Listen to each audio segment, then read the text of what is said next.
Hello नमस्कार दोस्तों। मैं आपके अपने प्यारे चैनल सुपर एकेडमी में एक बार फिर स्वागत करता हूँ। तो दोस्तों आज हमारी क्लास होने वाली है वो मध्यकालीन में हमने हमारा जो चल रहा था वो चल रहा था मुगल वंश। कौन सा? मुगल वंश। और मुगल वंश में भी हमने जो पिछली क्लास में हमारा टॉपिक पूरा हुआ था वो था हुमायूं। हमने हुमायूं को पढ़ा था कि 1556 ईस्वी में हुमायूं की दीन पना नामक पुस्तकालय की सीढ़ियों से गिरकर मृत्यु हो गई थी। तो आज हम 1556 से आगे चलते हैं। आज हमारा जो टॉपिक होगा वो होगा अकबर। कौन होगा? जलालुद्दीन मोहम्मद अकबर।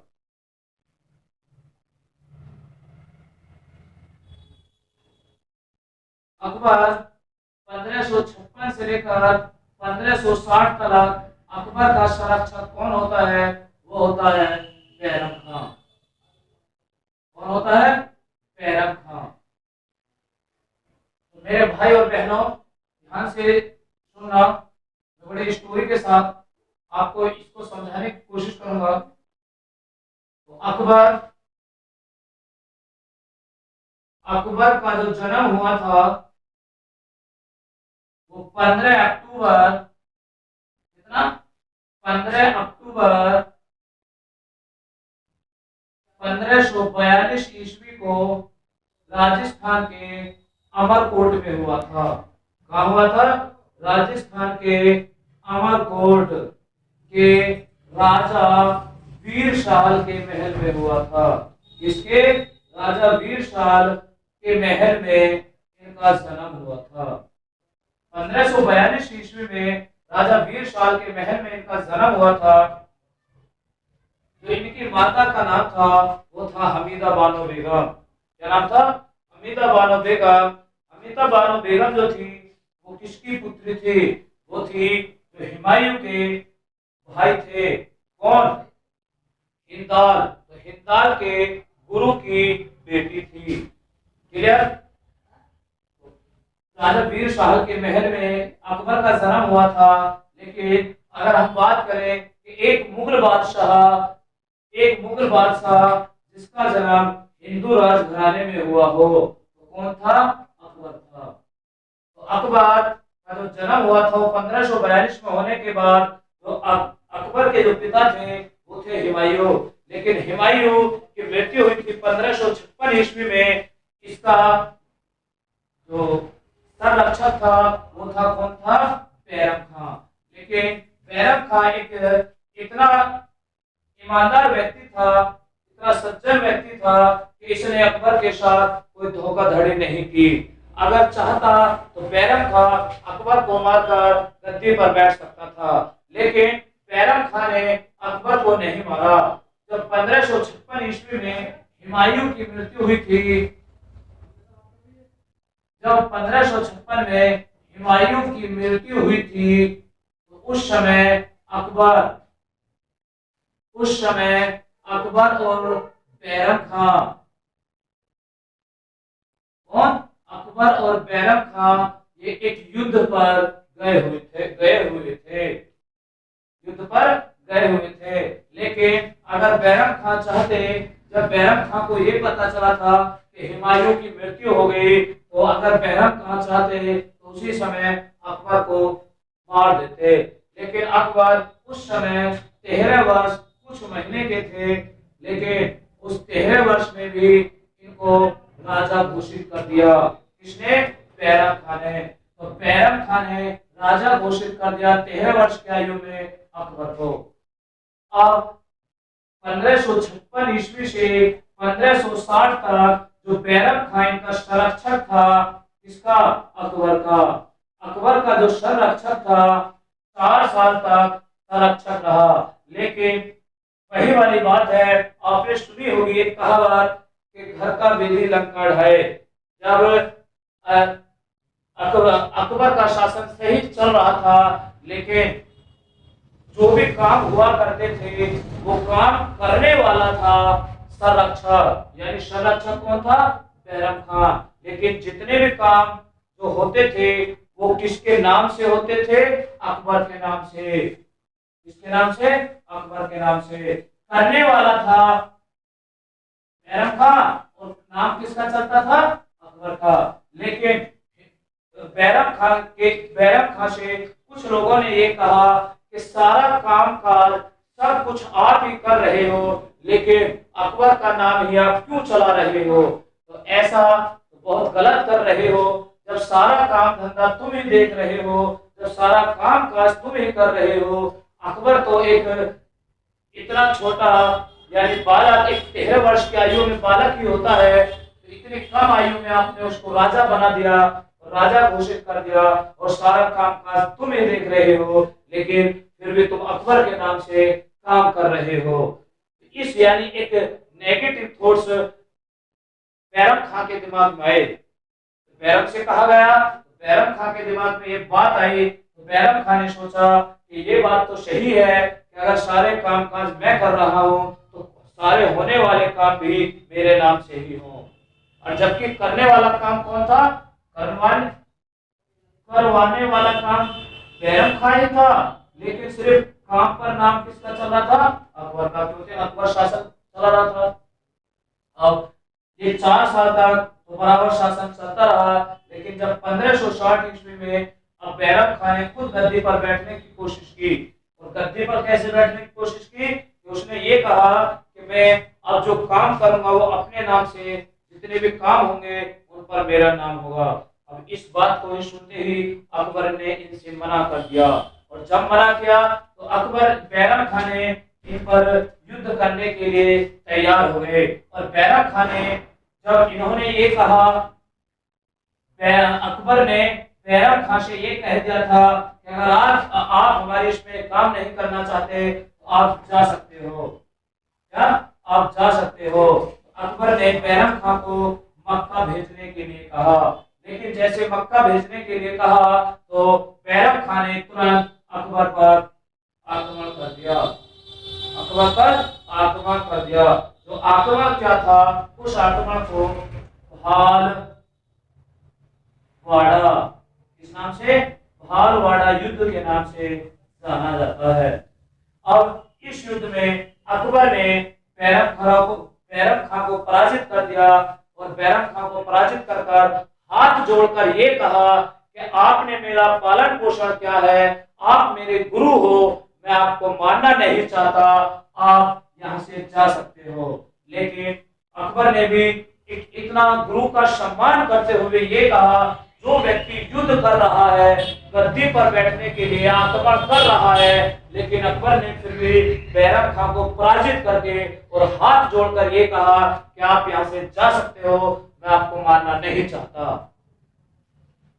अब जब ये भालवाड़ का युद्ध को बैरम खां हार गया, तो हारने के बाद बैरम खां जा रहे थे मक्का, यानी मक्का में ये हज करने के लिए जा रहे थे, लेकिन रास्ते में बैरम खां को पकड़कर किसी ने हत्या कर दी। आज तक ये नहीं पता चला बैरम खां की हत्या किसने की थी। बात क्लियर? ये 1560 की बात थी। इसके बाद अगर हम बात करें, इससे आगे चलते हैं, ध्यान देना भाई। आपने एक मैट्रिक बेस पर आपको एक अकबर के कुछ काम बता रहा हूं। इसके अकबर के कुछ काम बता रहा हूं, और ट्रिक बहुत अच्छी है। जैसे कि मैं आपके सामने एक शब्द लिखूं, तातीज। क्या? तातीज। अब तातीज से क्या हम बनाते हैं? देखो, जैसे दास प्रथा को अकबर ने समाप्त किया था। कब? दास प्रथा को अकबर ने समाप्त किया था 1562 ईस्वी में। अब जो व्यक्ति दास था यानी गुलाम था, उन व्यक्तियों को आजादी मिली, अच्छा काम हुआ, उन व्यक्तियों ने अकबर को अच्छा कहा। फिर इसके बाद कैसे तीर्थ यात्रा कर को मुक्त कर दिया। अब जो तीर्थ कर जो थे यानी जो हिंदू तीर्थ यात्रा पर जाते थे उन्हें टैक्स देना पड़ता था, लेकिन अकबर ने उसको भी माफ कर दिया, यानी कर को हटा दिया। कब हटाया? 1563 ईस्वी में। इसके बाद जजिया कर, जजिया कर अकबर ने समाप्त कर दिया था। कब समाप्त किया था? 1564 ईस्वी में अकबर ने जजिया कर को समाप्त किया।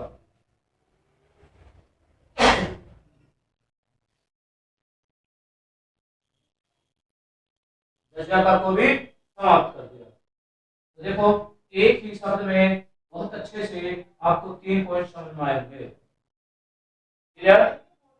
एक ही शब्द से 3 पॉइंट समझ में आएंगे कि दासपीठ था, तीर्थ कर यात्रा और जजिया कर। चलिए फिर स्टार्ट। इसके बाद अगर हम बात करें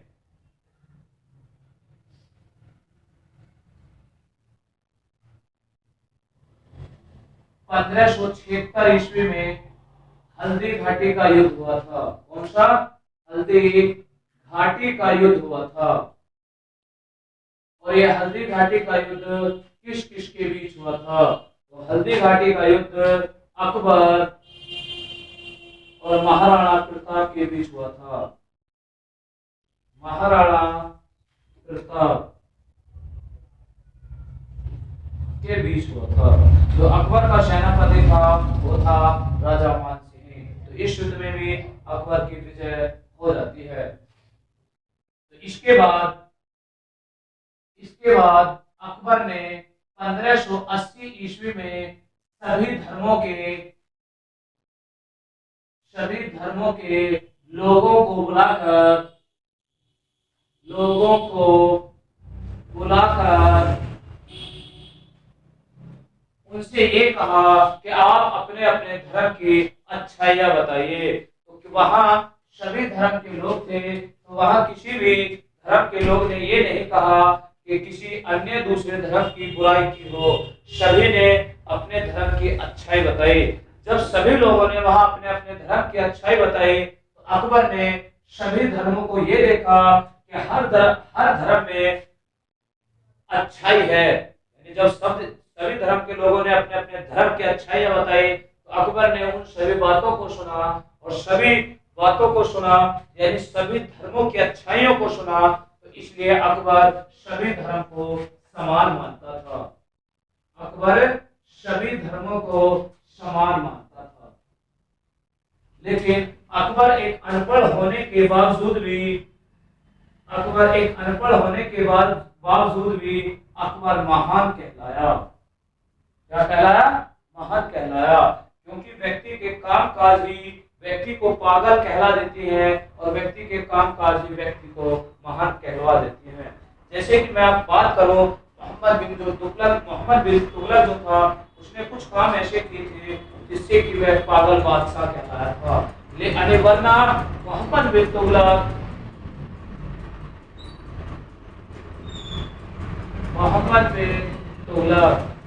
देखा जाए मोहम्मद बिन तुगलक पढ़ा लिखा तो बहुत था, लेकिन उसने काम तो किए थे अच्छाई के लिए, लेकिन उस टाइम कुछ काम ही ऐसे हो गए जिसकी वजह से उसका एक भी काम सक्सेसफुल नहीं हो पाया, जिसकी वजह से मोहम्मद बिन तुगलक पागल बादशाह कहलाया। ठीक है, तो वैसे अकबर था तो अनपढ़ लेकिन महान कहलाया फिर भी।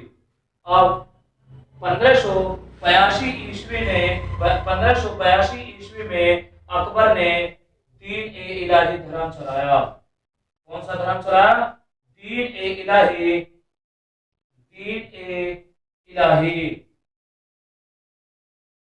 धर्म चलाया। दीन ए इलाही धर्म चलाया। जब ये धर्म चलाया था तो उस समय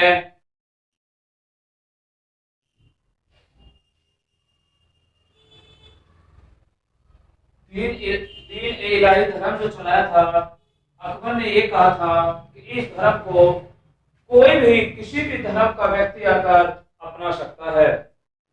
किसी भी धर्म का व्यक्ति आकर इस धर्म को अपना सकता है, लेकिन इस धर्म को दीन ए इलाही धर्म को मुसलमानों ने ही अपनाया था। मुसलमानों ने ही अपनाया था। लेकिन एक ऐसा हिंदू व्यक्ति जिसने दीन ए इलाही धर्म को अपनाया था, वो कौन था? बीरबल। कौन था? बीरबल था।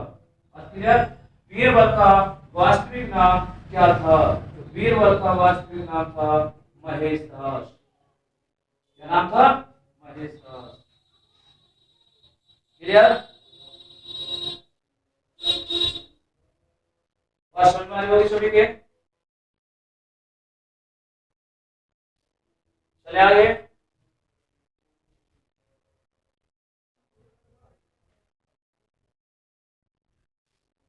नोट कर लिया? अकबर अकबर की जो मृत्यु हुई थी वो 1605 ईस्वी में अतिसार रोग के कारण हुई थी। जिसके कारण? अतिसार रोग के कारण अकबर की मृत्यु हुई थी। अकबर के दरबार में 9 रतन रहा करते थे। कितने? 9 रतन अकबर के दरबार में रहा करते थे। और अकबर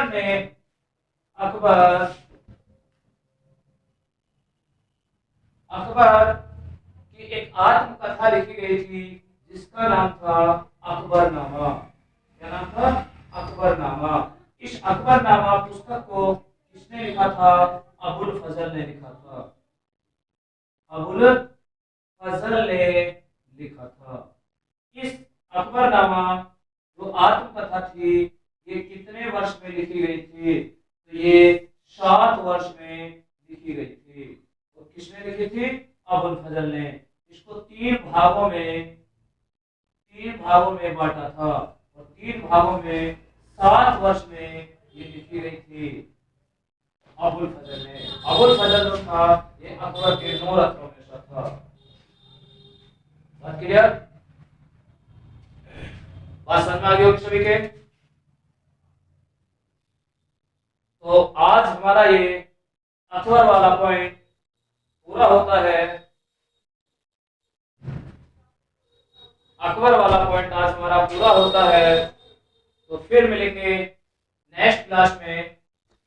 और नेक्स्ट क्लास में जो हमारा टॉपिक होगा वो इसके बाद जो शासन चलेगा वो इसके बेटे जहांगीर का शासन चलेगा। तो नेक्स्ट क्लास में हम जहांगीर की स्टोरी को समझेंगे। ठीक है गाइस? तो बात समझ में आई होगी?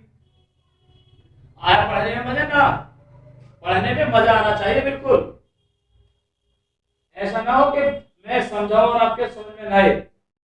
ऐसा तो हो ही ना सकता कि मैं समझाऊं और आपके समझ में ना आए। समझ में तो आना चाहिए क्योंकि एक कहानी के तौर से समझा रहा हूं।